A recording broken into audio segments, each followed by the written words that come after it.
নমস্কাৰ এই মুহূৰ্তত আহি পৰিছে সন্ধিয়াৰ কেইবাটাও গুৰুত্বপূৰ্ণ খবৰ আজি হৈছে 1 মাৰ্চ অসমৰ লগতে ভাৰতৰ বিভিন্ন প্ৰান্তৰ পৰা কেইবাটাও গুৰুত্বপূৰ্ণ খবৰ আপোনালোকলৈ যুগুতোৱা হৈছে আৰু নিত এনে ধৰণৰ খবৰসমূহ চাই থাকিবলৈ আমাৰ চেনেলটোক সাবস্ক্ৰাইব কৰি ভিডিঅ'টোত এটা কৰি লাইক কৰি দিব গতিকে আহকচোন আজি ভিডিঅ'টো আৰম্ভ কৰোঁ আজি সন্ধিয়াৰ প্ৰথম খবৰটো এটা ডাঙৰ খবৰ এটা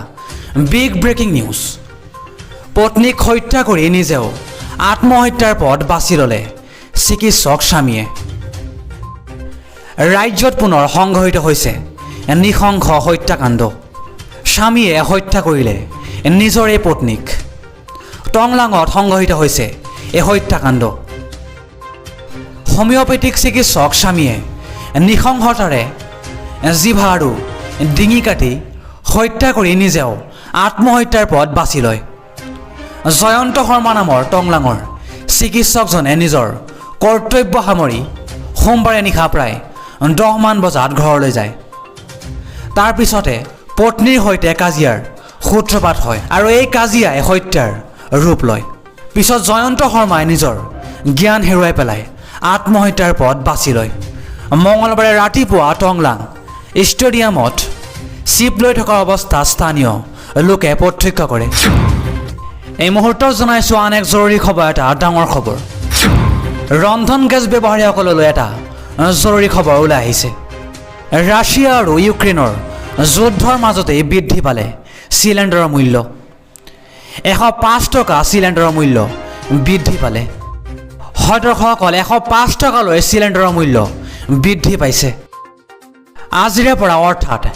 1 মাৰ্চৰ পৰাই বৃদ্ধি পালে চিলিণ্ডাৰৰ মূল্য 105 টকা পৰ্যন্ত বৃদ্ধি চিলিণ্ডাৰৰ মূল্য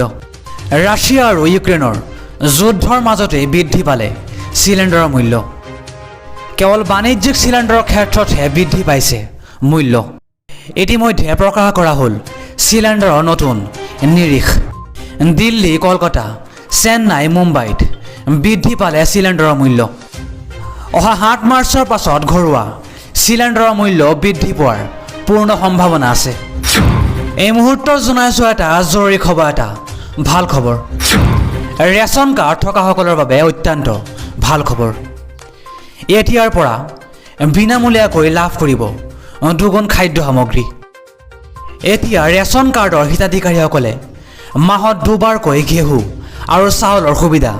বিনামূলীয়াকৈ লাভ কৰিছে ইয়াৰ লগতে